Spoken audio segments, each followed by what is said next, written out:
अस्सलाम वालेकुम। आज हम मलिक उस्मान साहब की जो बुक है हकायत उस्मानी उसका चैप्टर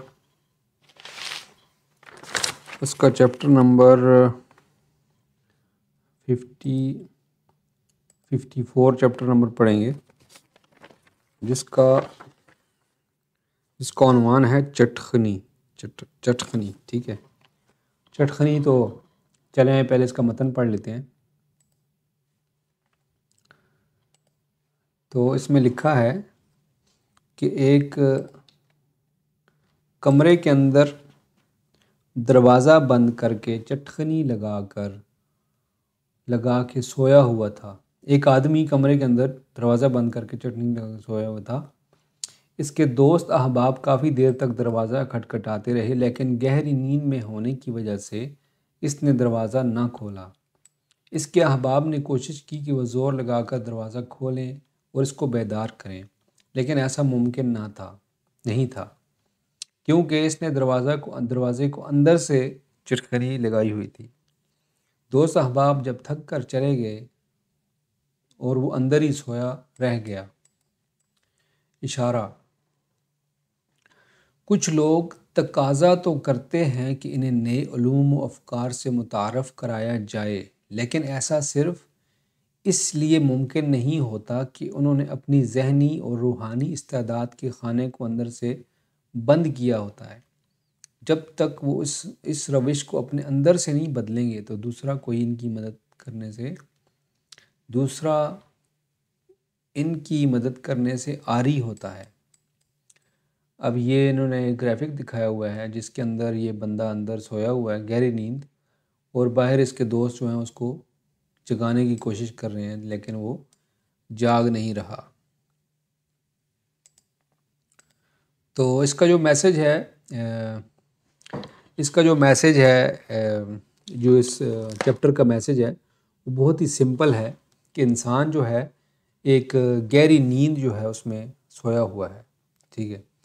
और नहीं सॉरी, इसका मैसेज जो है वो ये है कि इंसान अपने अंदर ख्वाहिश तो ज़ाहिर करता है कि मुझे भी मतलब रूहानी उलूम का शौक़ है, मुझे भी माबादत तिबियात या मेटाफिज़िकल चीज़ों का शौक़ है, लेकिन एक्चुअल में नहीं होता। वो सिर्फ़ अपने आप को शो कर रहा होता है या इस तरह होता है। तो मुझे याद आ रहा है कि मैं जब स्कूल में पढ़ता था तो मुझे इंग्लिश का सब्जेक्ट अच्छा लगता था शुरू से, ठीक है। तो मैं जब कहता था लोगों को कि यार मुझे इंग्लिश का सब्जेक्ट अच्छा लगता है, तो मेरे जो दोस्त थे वो भी ये कहते थे कि हमें भी अच्छा लगता है, ठीक है। लेकिन जब मैं उनसे डिस्कशन करता था तो वो बोर हो जाते थे।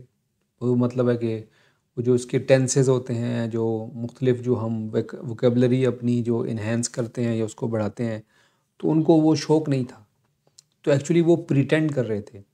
तो अक्सर लोग जो हैं वो शौक़ तो ज़ाहिर करते हैं, लेकिन अंदर से वो होते नहीं हैं जो वो शो हो रहे होते हैं।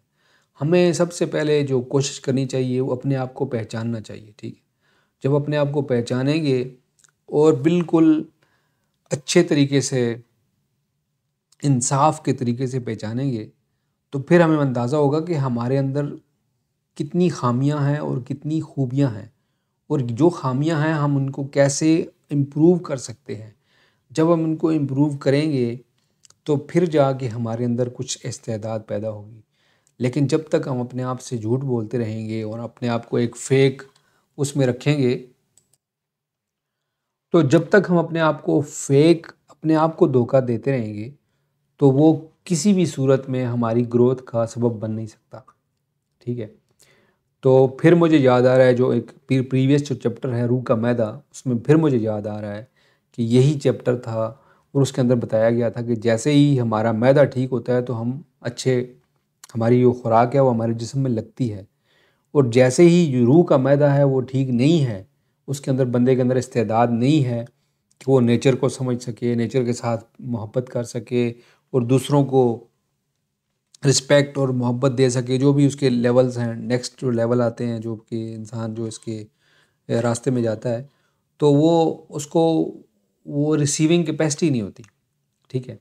मतलब एक जिस तरह वो डिश एंटीना का जो चैप्टर था कि वो रिसीविंग वो है ही नहीं उसके अंदर, ठीक है। बंदा बेदार नहीं है, सोया हुआ है, तो जितने मर्ज़ी आप उसको नॉक करते रहें, दोस्त अहबाब मदद करते रहें, जब तक वो ख़ुद अपनी मदद आप नहीं करेगा, वो नहीं उठ सकता उसके ऊपर, ठीक है। क्योंकि असल चीज़ तो उसने खुद ही रिसीव करनी है, क्योंकि ये ऐसी चीज़ है कि जो एक्सपीरियंस से, कि दूसरे के एक्सपीरियंस से नहीं आ सकती। हम बाकी जितने भी काम हैं दुनिया के, सारे दूसरों के एक्सपीरियंस से सीखते हैं। मतलब साइंस जो है वो कहती है कि 2+2 4 है, या साइंस कहती है कि H2O जो पानी का फार्मूला है, हमने कौन सा लेबॉर्ट्री में जाके चेक किया है? हमने किसी का के ऊपर यकीन किया है कि ये ऐसे ही कहता है, ऐसे ही होता होगा। हमने उसकी ऊपर बेस करके सारी की सारी साइंस की बुनियाद रखी है, ठीक है। लेकिन ये जो रूहानी इल्म है, जो नफ्सियाती इल्म है, जो साइकोलॉजिकल चीज़ें हैं, ये सारी हर बंदे के साथ अपनी होती हैं, तो इसकी ग्रोथ होती है, ठीक है। अभी कपड़े मुझे नहीं पता कैसे बनते हैं, किसी ने बनाया तो मैंने पहन लिए, ठीक है। लेकिन किसी की बनाई हुई थ्योरी जो है, वो थ्योरी से मिलकर मैं उसकी सीढ़ी को लेकर ऊपर तो जा सकता हूँ, लेकिन मुझे खुद उस सीढ़ी के ऊपर चढ़ना है। मैं इल्म की बुनियाद पर उसको समझ सकता हूँ, लेकिन मुझे एक्सपीरियंसेस से ख़ुद गुज़रना है। जो भी मेरी नफ्स है उसकी डेवलपमेंट मैंने खुद, जब मैं चाहूँगा करूँगा, वरना मैं अपनी ही लज्जतों में घिरा रहूँगा, ठीक है। और मेरी ग्रोथ नहीं हो सकेगी, अगर होगी तो उसके ऊपर भी कैप लगी होगी और मेरा खुद बैरियर मैंने खुद अपने ऊपर लगाया होगा। तो जब तक वो बंदा सोया हुआ था कमरे में, तो उसको जितने मर्ज़ी उसके दोस्त बुलाते रहें, वो नहीं आ सकता बाहर, क्योंकि वो उसके दोस्त उसको बताते रहेंगे, लेकिन वो चीज़ें जो है उसके ऊपर नहीं करेंगी। अल्लाह ताला कुरान में फरमाते हैं ना कि ज़मीन जो है सारी बराबर है, ठीक है। और उसी ज़मीन के अंदर कुछ ज़मीन ऐसी है कि जिसके ऊपर जब बारिश लगती है तो वो पौधे खिलते हैं, वहाँ पे फूल लगते हैं, फसलें लगती हैं, लोगों को फ़ायदा होता है, ठीक है। और कुछ ऐसी ज़मीन भी होती है कि जो पथरीली होती है, जिसके ऊपर पानी जो है वो ज़ाया हो जाता है, ठीक है। तो अल्लाह ताला इस कुरान में कई जगह पे वो बयान फरमाते हैं कि जो मतलब है जो आप अपनी सेल्फ डेवलपमेंट कर रहे हो, तो जो मेरी आयतें हैं उनको गौर करो, ताकि सेल्फ डेवलपमेंट के रास्ते पे आओ, ठीक है। अपनी खुदी को बुलंद करो, अपने आप को पहचानो, ताकि अपनी ग्रोथ कर सको। जो बंदा इस रास्ते में जाएगा, अपनी रूह के रास्ते में, अपनी ग्रोथ के चक्कर में पड़ेगा, अपनी ग्रोथ करेगा, वो फिर अगली लाइफ में भी ग्रोथ करेगा, ठीक है। जो बंदा फ़ानी से कनेक्ट हो जाएगा तो वो फ़ानी हो जाएगा, जो लाफ़ानी से कनेक्ट होगा तो लाफ़ानी, तो उसका तो कोई एंड ही नहीं है, ठीक है। तो वो फिर बंदा इन्फिनिटी में दाखिल हो जाएगा, ठीक है, और अपनी मर्ज़ी की ज़िंदगी गुजारेगा, यहाँ पे भी और बाद में भी। बहरहाल ये जो टाइम है इसका, खैर टाइम तो अभी है, लेकिन मेरी बातें ख़त्म हो गई हैं, ठीक है, क्योंकि मेरे पास और कोई बात ही नहीं करने की। तो इंशाल्लाह नेक्स्ट वीडियो के साथ आपकी खिदमत में दोबारा हाज़िर होंगे। उस वक्त तक के लिए इजाज़त दीजिए। अस्सलाम वालेकुम वरहमतुल्लाहि वबरकातुहू।